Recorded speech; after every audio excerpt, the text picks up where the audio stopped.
UP उपचुनाव से जुड़ी बड़ी खबर ये बता रहे हैं आपको। दिल्ली में आज बीजेपी की बड़ी बैठक होने जा रही है। सीएम योगी और दोनों डिप्टी सीएम इस बैठक में शामिल होंगे। राष्ट्रीय अध्यक्ष जेपी नड्डा के साथ ये बैठक होगी। यूपी उपचुनाव को लेकर इस बैठक में मंथन होगा। 10 सीटों पर उम्मीदवारों को लेकर चर्चा भी की जाएगी। प्रदेश अध्यक्ष भूपेंद्र चौधरी भी इस बैठक में शामिल होंगे। तो ये बड़ी खबर आपको बता रहे हैं। आज बीजेपी अध्यक्ष जेपी नड्डा के साथ ये बैठक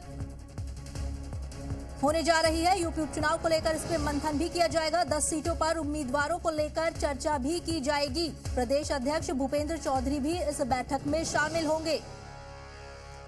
यूपी उपचुनाव से जुड़ी ये बड़ी जानकारी आपको बता रहे हैं। दिल्ली में आज बीजेपी की बड़ी बैठक होने वाली है।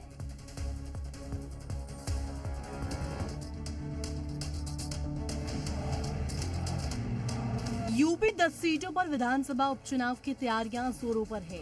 समाजवादी पार्टी ने अपने 6 उम्मीदवारों की लिस्ट फाइनल कर दी है और अब बीजेपी इन 10 सीटों पर अपने दावेदारों की लिस्ट तैयार कर रही है और जल्द नाम फाइनल करने में जुटी है।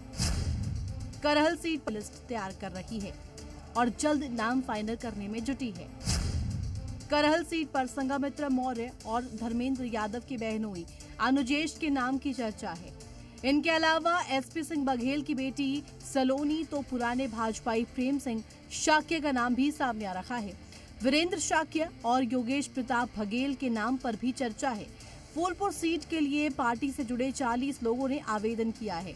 पूर्व विधायक दीपक पटेल, पूर्व सांसद नागेंद्र पटेल ने आवेदन किया है। पूर्व विधायक संजय गुप्ता, राधाकांत झा और अमरनाथ यादव का भी आवेदन आया है। कुंदर की सीट को लेकर के भी कई नामों की चर्चा है।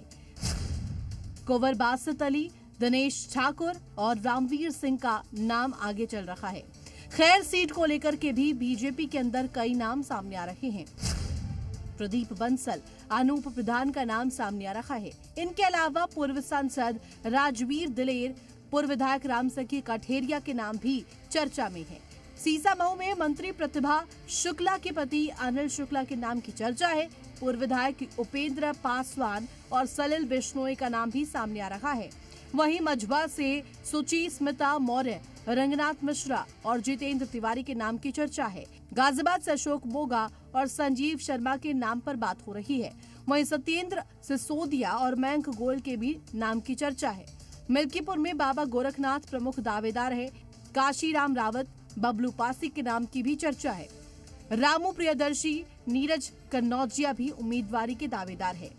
कटेहरी की बात करें, कटेहरी में पूर्व मंत्री धर्मराज निषाद और अवधेश द्विवेदी के नाम की चर्चा है। इनके अलावा 2 और नाम राणा रणधीर सिंह और सुधीर सिंह पर भी बात हो रही है। जैसे ही चुनाव आयोग उत्तर प्रदेश के चुनाव के कार्यक्रम की घोषणा करेगा, न केवल भारतीय जनता पार्टी अपने उम्मीदवारों की लिस्ट जारी करेगी, बल्कि इन 10 विधानसभा के उपचुनाव में जीत का परचम फहराकर एक बार फिर से उत्तर प्रदेश को राष्ट्रवाद के संदेश के साथ देश में अग्रणी भूमिका में खड़ा करें।